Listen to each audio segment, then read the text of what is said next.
Hi hello welcome to my YouTube channel Radha's kitchen. ఈరోజు మనం కొండపిండాకుతో పప్పు చేయడం చేసుకుందాం.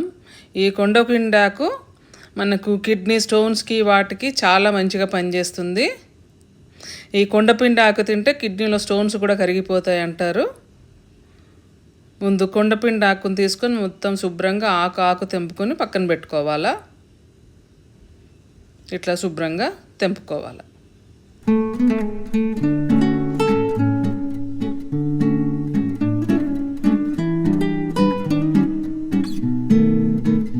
ఇప్పుడు కొంచెం ఒక కప్పు కందిపప్పు మంచిగా కడిగి నానబెట్టుకోవాలా.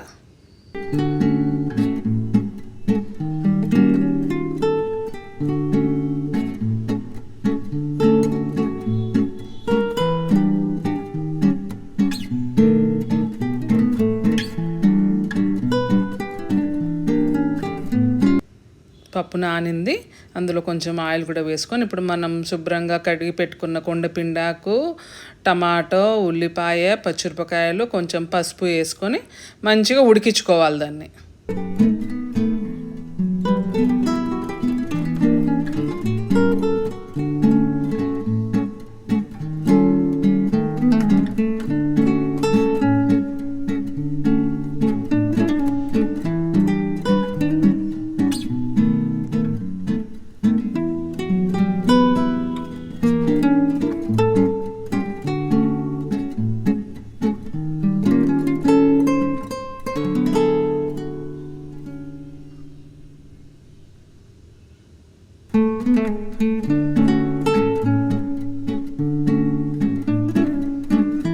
ఇప్పుడు పప్పు కొంచెం ఉడికింది, అందులో కారం పొడి కూడా వేసుకోవాలా.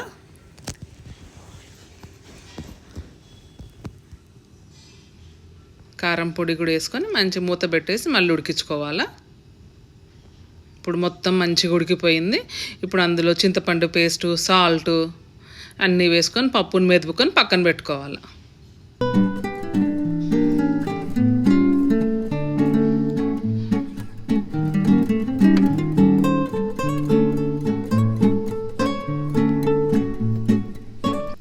పప్పు బాగా మంచిగా ఉడికిపోయింది. ఇప్పుడు దానికి పోపు వేసుకుందాం.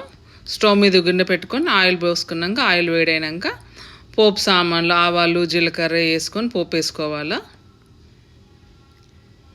ఆవాలు, జీలకర్ర కొంచెం వేగినాక ఎండుమిరపకాయలు కూడా వేసుకోవాలి.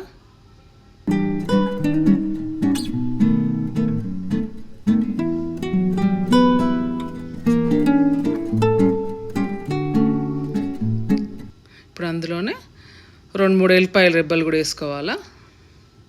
ఆ పోపు మంచిగా వేగినాక దాంట్లో కొంచెం అంతా ఇంగువ వేసుకొని మంచిగా కలుపుకొని ఇప్పుడు మన ఉడికిన పప్పు ఉంది కదా అందులో వేసేసుకొని కలుపుకోవాలి.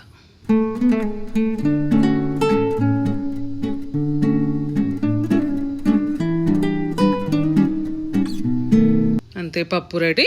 దించే ముందు కొంచెం అంత కొత్తిమీర కూడా వేసేసుకొని దించుకుంటే చాలా బాగుంటుంది. ఈ కొండపిండాకు ఏంటంటే మన కిడ్నీలో స్టోన్స్కి, కిడ్నీ సమస్యలకు అన్నిటికీ చాలా మంచిగా పనిచేస్తుంది. ఆయుర్వేదంలో కూడా దీన్ని వాడతారు. తప్పకుండా చేసుకోండి. కొండపిండి ఆకు దొరికితే మాత్రం కంపల్సరీ చేసుకోండి. పొడి కూర కూడా చేసుకోవచ్చు. నా ఈ వీడియో కనుక మీకు నచ్చితే please like, share and subscribe. Thank you.